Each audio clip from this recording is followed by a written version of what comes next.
May 19, 1944, 0150 hours. The Pacific Ocean, 50 miles northwest of Bougainville, Solomon Islands. Lieutenant Commander Walton Pendleton stood on the bridge of USS England, a destroyer Escort displacing just 1,400 tons, and watched his executive officer work. The sonar operator had called contact 8 minutes earlier, a metallic ping returning from 300 feet below. Something large and metallic moved through the black water beneath them. The Japanese submarine I-16 was down there. A massive fleet submarine, 350 feet long, carrying 94 men and enough fuel to patrol 20,000 miles without refueling. The I-boats were the largest submarines in the world at that time, carrying their own reconnaissance aircraft, armed with the deadly Type 95 torpedo. Each torpedo could travel 11 miles and strike with a warhead containing over 1,000 pounds of explosives.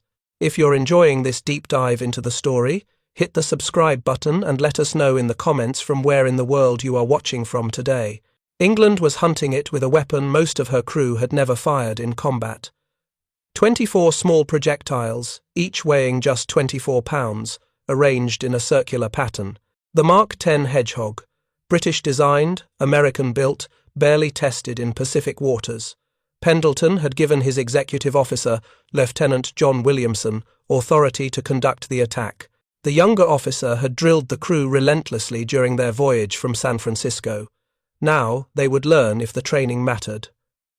At 02:26, Williamson gave the order. The Hedgehog fired with a sound like a massive cough. 24 bombs arced through the night air, splashing into the ocean ahead of the ship in a circular pattern 60 feet across. They sank toward the contact below.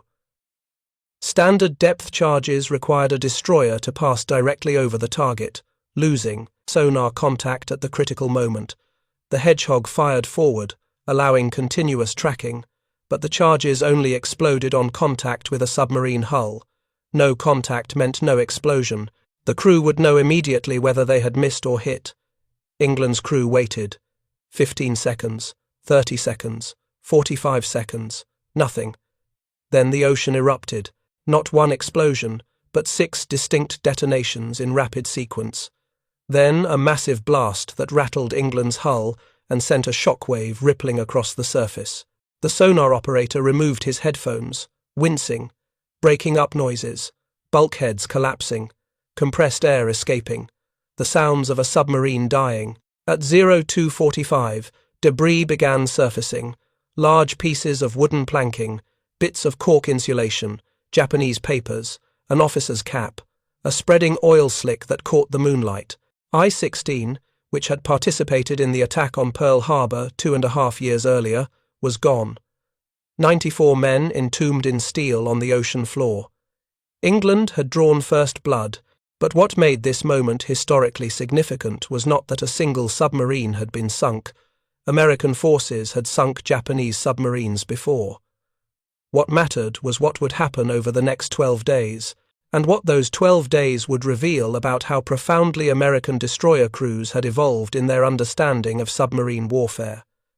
This is the story of how that understanding developed, how American sailors learned to turn their ships directly toward incoming torpedoes, presenting the narrowest possible target, how they mastered new weapons that revolutionized anti-submarine warfare, and how a doctrine built on aggressive attack replaced the defensive posture that had cost American ships so dearly in the war's first years.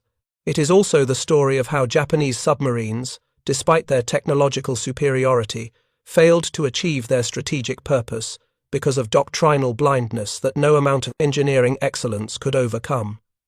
To understand the significance of England's hunt in May of 1944, you must first understand what Japanese submarines represented at the war's beginning and why American destroyer crews had learned to fear them. The Imperial Japanese Navy entered the Pacific War with what was arguably the most technologically advanced submarine fleet in the world. Not the largest.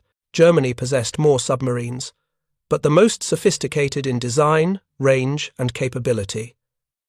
The Japanese had invested enormous resources in submarine development during the 1930s. They built submarines that could circle the globe without refueling, submarines larger than any other nation possessed. Submarines armed with the Type 95 torpedo, a weapon that used pure oxygen instead of compressed air, leaving no telltale wake and traveling at speeds American torpedoes could not match. While American submarine torpedoes had a maximum range of 9,000 yards at 46 knots, the Japanese Type 95 could reach 20,000 yards at 49 knots. The Japanese built submarines that carried aircraft, small float planes that could be assembled and launched from a watertight hangar built into the submarine's hull. Between 1932 and 1945, Japan constructed 41 submarines capable of carrying aircraft. The United States built none, Britain built none, Germany built none. Japan alone possessed this capability. Some Japanese submarines could carry 3 bombers. The I-400 class, completed in 1944, displaced 6,500 tons submerged and could launch 3 Seiran attack aircraft, each carrying an 1,800-pound bomb. The size of Japanese fleet submarines dwarfed contemporary designs. The I-15 class, commissioned in 1940, displaced 2,584 tons surfaced and 3,654 tons submerged. They measured 358 feet in length. American Gato-class submarines, the backbone of the Pacific submarine fleet, displaced 1,525 tons surfaced and were 311 feet long. Japanese submarines carried larger crews, more fuel, more torpedoes, and heavier deck guns. The I-boats mounted 5.5-inch naval guns. American fleet submarines carried 3-inch guns. This technological superiority translated into operational capability. Japanese submarines possessed ranges that American submariners could barely imagine. The I-class boats could patrol for 100 days without returning to base. They could transit from Japan to the American West Coast, conduct operations, and return home on a single fuel load. They could reach the Indian Ocean, operate off Madagascar and South Africa, and return to Japanese waters. No other navy possessed submarines with such endurance. In the first year of the Pacific War, these capabilities produced results that shocked American naval commanders. On January 11, 1942, just 5 weeks after Pearl Harbor, the Japanese submarine I-6 intercepted the carrier Saratoga, 500 miles southwest of Oahu. A single torpedo struck Saratoga's starboard side, flooding 3 fire rooms and killing 6 men. The carrier limped back to Pearl Harbor, then proceeded to Puget Sound for repairs. She would be out of action until June, at a moment when the Pacific Fleet possessed only 4 operational carriers. During the Battle of Midway in June of 1942, after American dive bombers had destroyed 4 Japanese carriers, the submarine I-168 penetrated the destroyer screen around the damaged carrier Yorktown. Yorktown had been struck by bombs and torpedoes during the battle. Her crew had abandoned ship, then reboarded to attempt a tow to Pearl Harbor. Destroyers surrounded the wounded carrier. I-168 submerged to 150 feet, crept beneath the screen, and fired a spread of 4 torpedoes. 2 struck Yorktown. 1 struck the destroyer Hamon, which had been tied alongside, providing power and pumps. Hamon broke in half and sank in 4 minutes. Yorktown capsized and sank the next morning. On September 15, 1942, the submarine I-19 achieved what may have been the most remarkable submarine attack of the Pacific War. Commander Kinashi Takaichi was patrolling east of Guadalcanal when he sighted the carrier Wasp and her escorts. He fired a spread of 6 Type 95 torpedoes from a range of 900 yards. 3 torpedoes struck Wasp, detonating aviation fuel and bomb storage. The carrier burned uncontrollably. Her crew abandoned ship. She was scuttled by destroyer torpedoes that evening, but the other 3 torpedoes from I-19's spread continued traveling through the formation. 1 struck the new battleship North Carolina, flooding compartments and killing 5 men. Another struck the destroyer O'Brien, blowing off her bow. O'Brien made it back to the west coast but broke in half and sank during the return voyage. 1 submarine, 1 salvo, 6 torpedoes. 3 American warships struck. This happened while Marines were clinging to Henderson Field on Guadalcanal, when the Pacific Fleet had exactly 2 operational carriers in the entire theater. Japanese submarines possessed the technology, the range, and the weapons to devastate American supply lines. They could have made the Pacific War infinitely more difficult for the United States, yet they did not, and understanding why reveals one of the war's great ironies. The Japanese submarine force failed to achieve strategic impact not because of technological deficiency, but because of doctrinal blindness. Japanese naval thinking traced its roots directly to the Battle of Tsushima in May of 1905. Admiral Togo Heihachiro had intercepted the Russian Baltic Fleet in the Tsushima Strait and destroyed it in a single day of combat. 8 Russian battleships sunk or captured, 5,000 Russian sailors killed.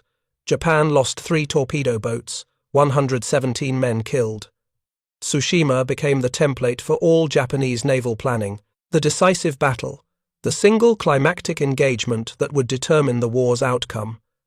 For 40 years, every aspect of Japanese naval doctrine focused on preparing for and winning this battle. Battleships were the primary weapon. Carriers provided reconnaissance and preliminary strikes. Cruisers and destroyers conducted night torpedo attacks, and submarines served as scouts and advance pickets, locating the enemy fleet, reporting its movements, and conducting attrition attacks before the main engagement.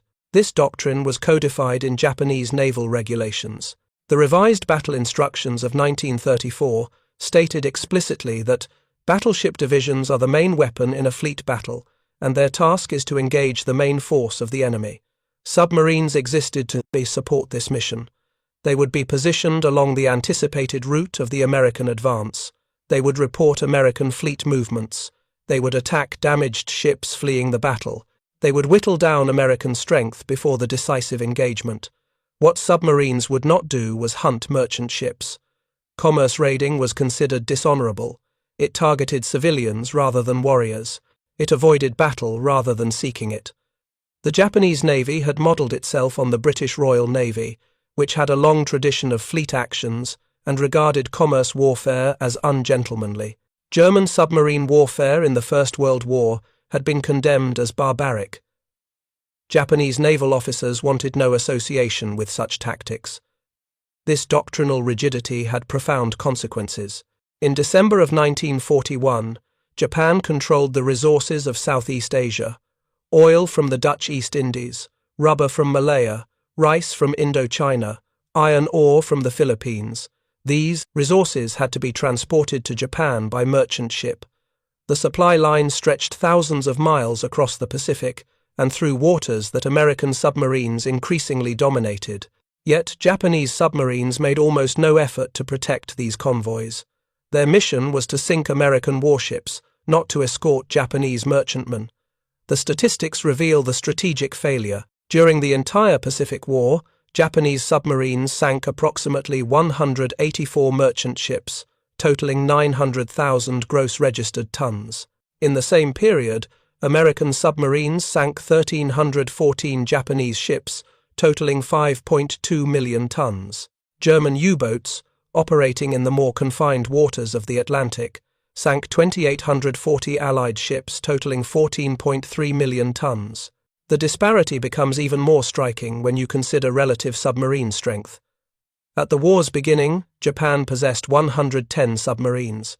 Germany had approximately 300, yet German submarines sank more than 15 times the tonnage that Japanese submarines achieved. The difference was not technology or crew quality, it was doctrine. German submarines hunted merchant convoys. Japanese submarines hunted warships. Hunting warships meant engaging the most difficult targets in naval warfare. Destroyers could make 35 knots and turn sharply. Cruisers had even greater speed. Carriers travelled in formations surrounded by destroyer screens equipped with sonar and depth charges. All were defended by anti-aircraft guns and could launch aircraft to hunt submarines. Attacking such targets required penetrating defensive screens, achieving favourable attack positions, and escaping afterward. Success rates were inherently low. By contrast, merchant ships were slow, predictable, and largely undefended for the first 2 years of the war. A tanker carrying fuel from the Dutch East Indies to Japan made perhaps 12 knots. It followed established shipping routes. It often sailed alone or in small groups with minimal escort. A submarine commander who encountered such a target could take time to achieve perfect firing position. Yet Japanese submarine doctrine discouraged attacks on such vessels unless no military targets were available. The consequences extended beyond simple tonnage sunk. Japanese failure to protect their merchant marine meant that by 1944, Japan was being strangled economically. Oil shipments from the Dutch East Indies fell to a trickle. Factories lacked raw materials. The population faced growing food shortages. The combined fleet, which had been the most powerful naval force in the Pacific in December of 1941, had to be stationed in Singapore rather than Japanese home waters because fuel shortages made it impossible to operate from Japan. Meanwhile, Japanese submarines were being pulled from combat operations to serve as supply vessels. Submarines transported rice, ammunition, and reinforcements to isolated island garrisons that American forces had bypassed. This was perhaps the ultimate admission of strategic failure. Submarines that had been designed to sink enemy warships were reduced to hauling cargo to garrisons that would inevitably be abandoned or overwhelmed. In May of 1944, however, Japanese submarine commanders still believed they could influence the war's outcome. American forces were advancing toward the Mariana Islands. The loss of the Marianas would bring Japan within range of American B-29 bombers. It would sever the supply line to the Philippines. It might trigger the decisive naval battle that Japanese doctrine had anticipated for 40 years. Admiral Soemu Toyoda, commander of the combined fleet, ordered submarines of the 7th Submarine Squadron to establish a patrol line north of the Admiralty Islands. Their mission was to detect American carrier task forces advancing toward the Marianas and to report their movements to the combined fleet. 7 submarines would form this patrol line. I-16, Row 104, Row 105, Row 106, Row 108, Row 109, and Row 116. They would be positioned at intervals across the likely American approach routes. They would maintain radio silence except when reporting enemy contacts. They would remain on station for 30 days. The operation was codenamed NA Line for the grid coordinates where the submarines would patrol. What Japanese commanders did not know was that American codebreakers had read the orders establishing the NA Line. They knew where the submarines would be stationed. They knew when they would arrive on station. They knew their mission, and they were preparing to destroy them systematically, using tactics and weapons that had been developed through 2.5 years of bitter experience in anti-submarine warfare. The American Navy that faced Japanese submarines in December of 1941 was ill-prepared for anti-submarine warfare. This was not because of technological deficiency or lack of courage. It was because American naval doctrine, like Japanese doctrine, had focused almost entirely on surface fleet actions. Destroyers were designed to screen battleships, conduct torpedo attacks against enemy capital ships, and engage in surface gun duels. Anti-submarine warfare was a secondary mission at best. The early months of the Pacific War revealed this unpreparedness brutally. American destroyers carried depth charges, but the tactics for employing them were primitive. A destroyer detecting a submarine on sonar would race toward the contact, losing sonar contact as it passed over the target, and drop depth charges set to detonate at estimated depth. The charges were rolled off stern racks or thrown to the sides by K-gun projectors. Each charge contained 300 pounds of TNT. The explosion had to occur within 20 feet of a submarine hull to cause catastrophic damage. 40 feet away, damage was moderate. 60 feet away, the submarine might not even know it had been attacked. This created a fundamental tactical problem. The destroyer lost sonar contact at precisely the moment it needed it most. The submarine commander, hearing propellers approaching, would execute emergency maneuvers. Dive deeper. Turn hard left or right. Reduce speed to minimize noise. By the time the depth charges exploded, the submarine had moved. The destroyer would regain sonar contact and realize the target was now hundreds of yards from the attack point. Another attack run would begin, and the submarine would evade again. Depth charge attacks were also dangerous for the attacking ship. Racing over a submarine meant passing through its torpedo firing solution. Japanese submarines carried 20 torpedoes. They could fire spreads that made evasion difficult. American destroyer captains learned to fear the moment when they passed over a contact. That was when their ship was most vulnerable. Many destroyers were damaged or sunk while conducting depth charge attacks. The British, who had been fighting German U-boats in the Atlantic since September of 1939, had developed more sophisticated tactics. They created hunter-killer groups where multiple ships worked together. One ship maintained sonar contact while another attacked. They developed forward-throwing weapons that allowed a ship to attack without passing over the target. The most successful was the Hedgehog, developed in 1941 and entering service in 1942. The Hedgehog was revolutionary in concept. Instead of rolling charges off the stern, it fired 24 small bombs forward in a circular pattern. Each bomb weighed 24 pounds and contained 35 pounds of Torpex explosive. The bombs were fired in a pattern 60 feet in diameter. They sank at approximately 23 feet per second. Crucially, they only exploded on contact with a solid object. A depth charge exploded whether it hit anything or not, creating a massive disturbance that destroyed sonar contact for several minutes. Hedgehog bombs that missed simply sank to the bottom without exploding. The attacking ship maintained sonar contact throughout the attack and knew immediately whether hits had been achieved. The Hedgehog began arriving in the Pacific in 1943. Destroyer escorts, a new class of smaller, more numerous anti-submarine vessels, were being equipped with the weapon. These ships displaced 1,400 tons, carried 5-inch guns, and were specifically designed for convoy, escort, and submarine hunting. They were slower than fleet destroyers, making only 24 knots, but they carried the latest sonar equipment and could embark larger anti-submarine warfare teams. USS England was a Buckley-class destroyer escort commissioned in December of 1943. Her commanding officer, Lieutenant Commander Walton Pendleton, was a career officer in his early 40s. He had an unusual command style. He gave his executive officer, Lieutenant John Williamson, extraordinary authority to conduct operations. Williamson was younger, more aggressive, and obsessive about training. During England's transit from San Francisco to the combat zone, Williamson drilled the crew relentlessly on Hedgehog attacks. Practice runs, emergency procedures, coordination between sonar operators, the bridge, and the Hedgehog crew.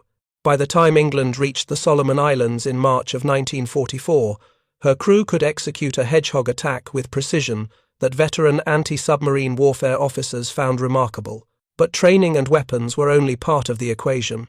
The critical advantage came from intelligence. Fleet Radio Unit Pacific, based at Pearl Harbor, had been reading Japanese naval codes since before Midway. By 1944, American codebreakers could decrypt Japanese submarine orders within hours of transmission. They knew where Japanese submarines were ordered to patrol. They knew their schedules.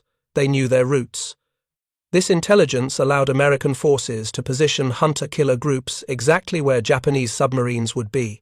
On May 13, 1944, Fleet Radio Unit Pacific intercepted and decoded a message from the submarine I-16. The message reported I-16's estimated time of arrival at Bougainville as 2200 hours on May 22. This intelligence was passed to Commander Hamilton Haines, commanding Escort Division 39 at Tulagi. Haines ordered 3 destroyer escorts to intercept: USS George, USS Raby, and USS England. The ships departed Port Purvis on May 18th. If you find this story engaging, please take a moment to subscribe and enable notifications. It helps us continue producing in-depth content like this. The 3 ships formed a scouting line with intervals of 16,000 yards between ships. They steamed north toward the intercept point, searching with sonar. On the night of May 18th to 19th, England made contact with I-16 at the coordinates intelligence had predicted. The submarine was exactly where the codebreakers said it would be. Williamson executed the attack. 6 Hedgehog bombs struck I-16. The submarine sank with all hands. 1 attack, 1 kill. The crew of England had no way of knowing this was merely the beginning. After sinking I-16, the 3 destroyer escorts continued north. Intelligence indicated more submarines on the NA line. On May 20th, radar on USS George detected a surfaced submarine at 0350 hours. The submarine dived when illuminated by searchlight. George attacked with Hedgehogs at 0415 but missed. England regained contact at 0425 and prepared to attack. Commander Haynes, aboard George, wanted his ship to get credit for the kill. He ordered England to stand clear while George conducted additional attacks. For the next 20 hours, George and Raby made repeated Hedgehog attacks against the submarine, now identified as Row 106. Every attack missed. The submarine was conducting evasive maneuvers, probably commanded by a skilled captain who had survived previous depth charge attacks. At 0501 on May 22nd, after more than 20 unsuccessful attacks by the other ships, Haynes finally ordered England to attack. Williamson fired 1 salvo. At least 3 Hedgehog bombs detonated. A massive underwater explosion followed. Heavy oil and debris surfaced. Row 106 was destroyed. 56 men dead. The hunter-killer group formed a new search line and continued north. At 0120 on May 23rd, George detected Row 104 on radar. England made sonar contact and attacked at 0154. Multiple detonations, breaking up noises, oil and debris. Row 104 sank with all hands. 3 submarines in 4 days. England's crew was beginning to realize they were part of something unprecedented. On May 24th, at 0350, the 3 ships detected another submarine. This was Row 108. England attacked at 0405. The first Hedgehog salvo missed. England came around for a second attack at 0421. Multiple hits. The submarine broke apart underwater. The explosions were so violent that men on England's deck were knocked down by the concussion. Debris and oil covered the surface for miles. 4 submarines in 5 days. Admiral William Halsey, commanding 3rd Fleet, sent a message to England. "May we borrow you for the opening of the Tokyo season?" The joke concealed growing concern. American intelligence knew 7 submarines had been positioned on the NA line. England and her companions had sunk 4. Where were the other 3? More importantly, had the Japanese realized their submarine picket line was being systematically destroyed? On May 26, a hunter-killer group consisting of the escort carrier Hogat Bay and 4 destroyers arrived to relieve. The destroyer escorts for refueling, but intelligence indicated 2 more submarines remained in the area, Row 105 and Row 116. England, George and Raby were ordered to continue the hunt. They refueled at sea from a tanker and resumed patrol. At 0120 on May 26, George detected Row 116 on radar. England made sonar contact at 0150 and fired Hedgehogs at 0214. 3 to 5 detonations. Unlike previous attacks, there was no massive secondary explosion, but oil and debris appeared after sunrise. The oil slick eventually covered several square miles. On June 25, 1944, the Imperial Japanese Navy declared Row 116 lost with all hands. 5 submarines in 7 days. Now only 1 submarine remained, Row 105. Intelligence placed it northwest of the Admiralty Islands. The hunter-killer group searched for days without contact.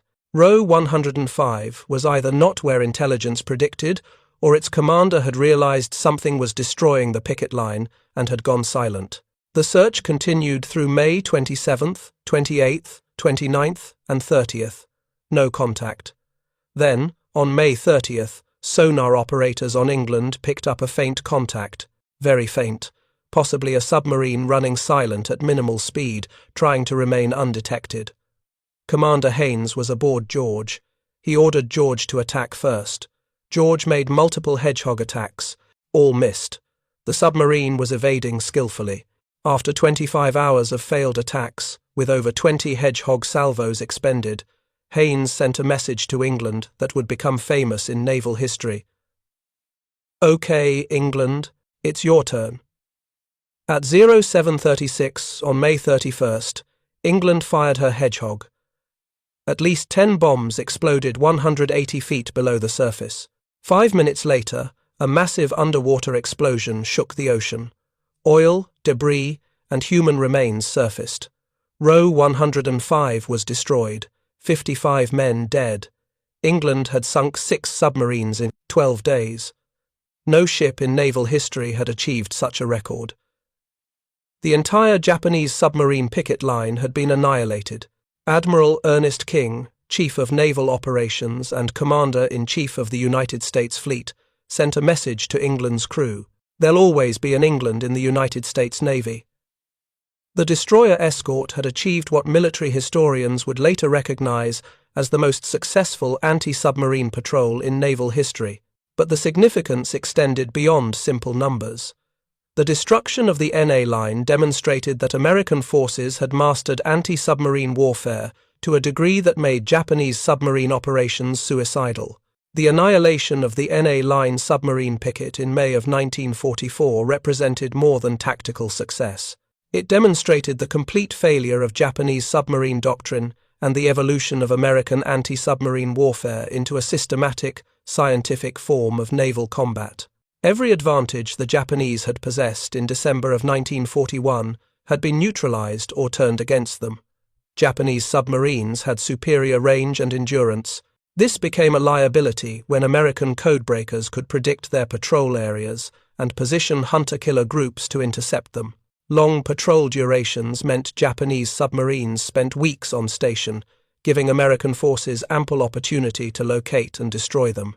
The very characteristics that made Japanese submarines excellent scouts for fleet actions made them vulnerable to systematic hunting.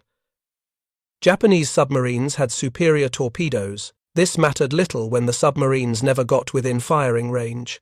The Hedgehog allowed American ships to attack from 200 yards away, maintaining sonar contact throughout the engagement. Japanese submarine commanders trained to evade depth charges found that evasive maneuvers were useless against a weapon that fired a pattern of projectiles forward. There was no point where the attacking ship lost contact.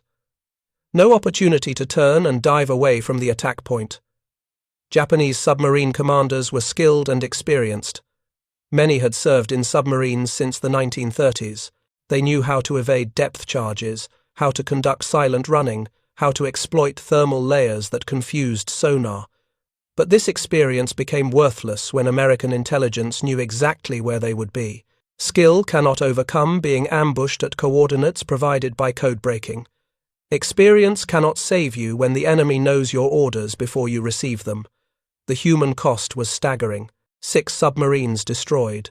Over 350 Japanese submariners killed.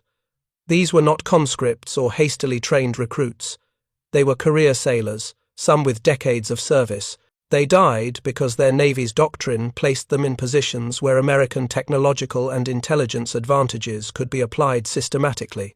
They died because their commanders refused to abandon a conception of submarine warfare that had been obsolete since 1942. After the destruction of the NA line, Japanese submarine operations in the Central Pacific effectively ceased.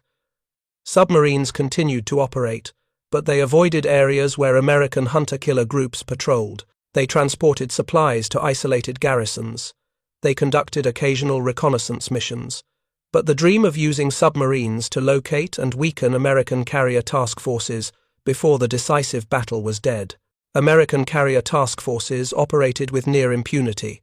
When Japanese search planes or submarines did locate American forces, they often discovered that American ships already knew Japanese positions and were maneuvering to intercept Japanese responses. The Battle of the Philippine Sea in June of 1944 illustrated the new reality. Admiral Ozawa brought 9 carriers and supporting vessels to destroy American forces invading Saipan. American submarines detected the Japanese fleet before it could launch strikes. Submarines sank 2 carriers, including Ozawa's flagship Taiho. American carrier aircraft destroyed more than 400 Japanese planes in what pilots called the Great Marianas Turkey Shoot.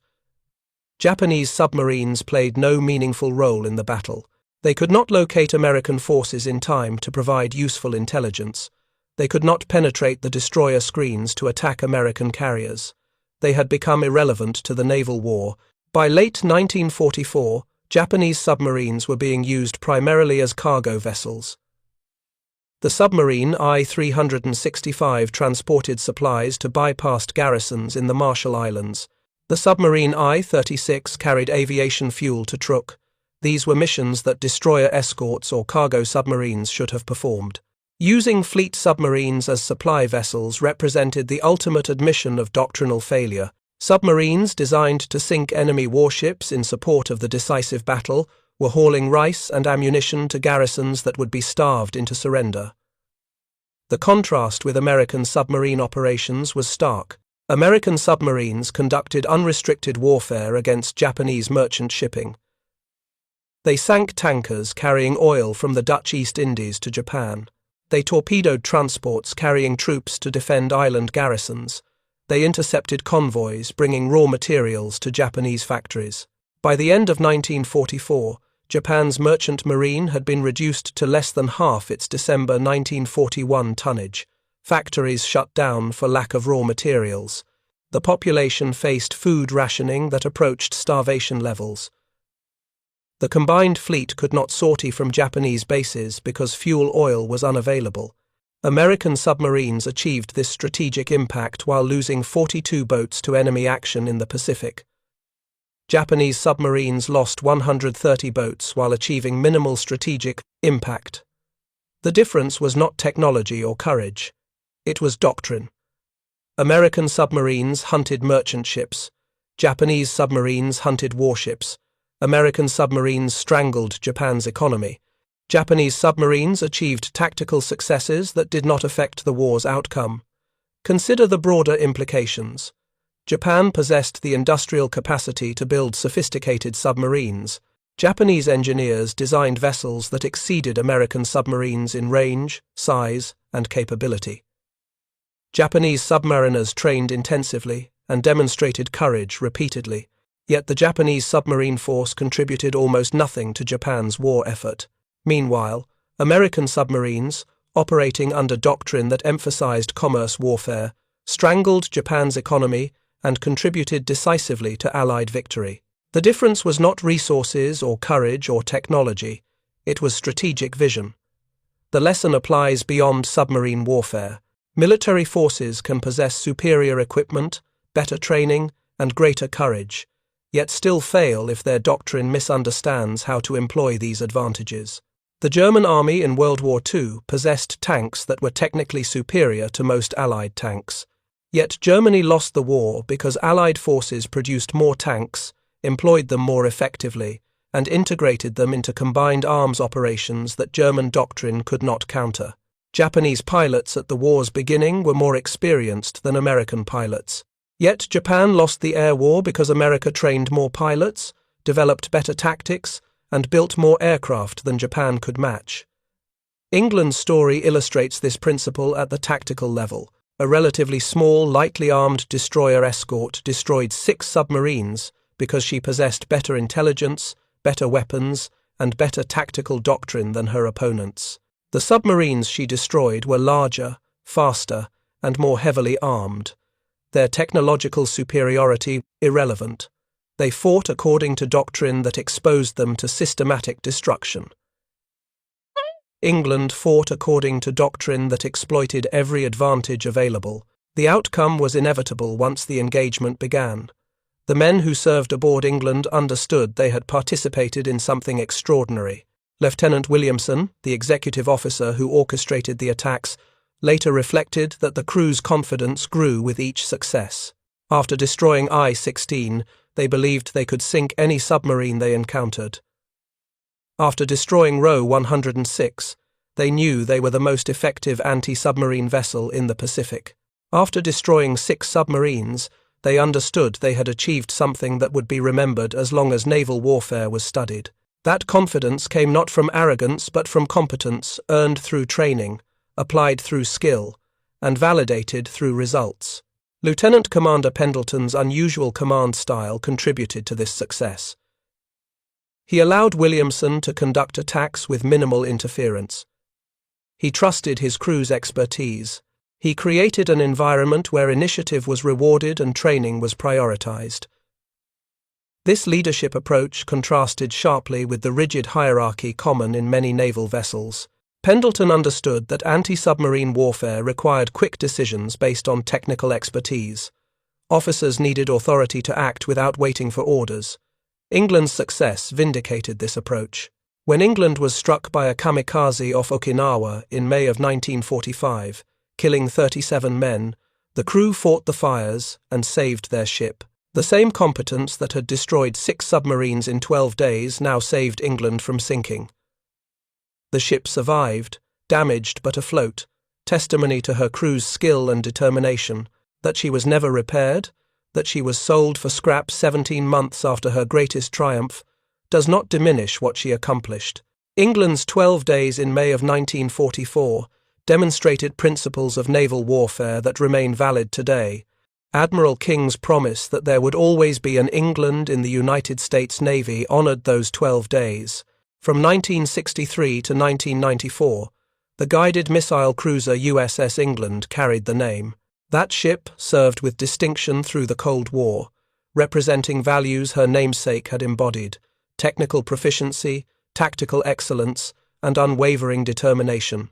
When that England was decommissioned, the name passed from active service. Perhaps someday another England will join the fleet.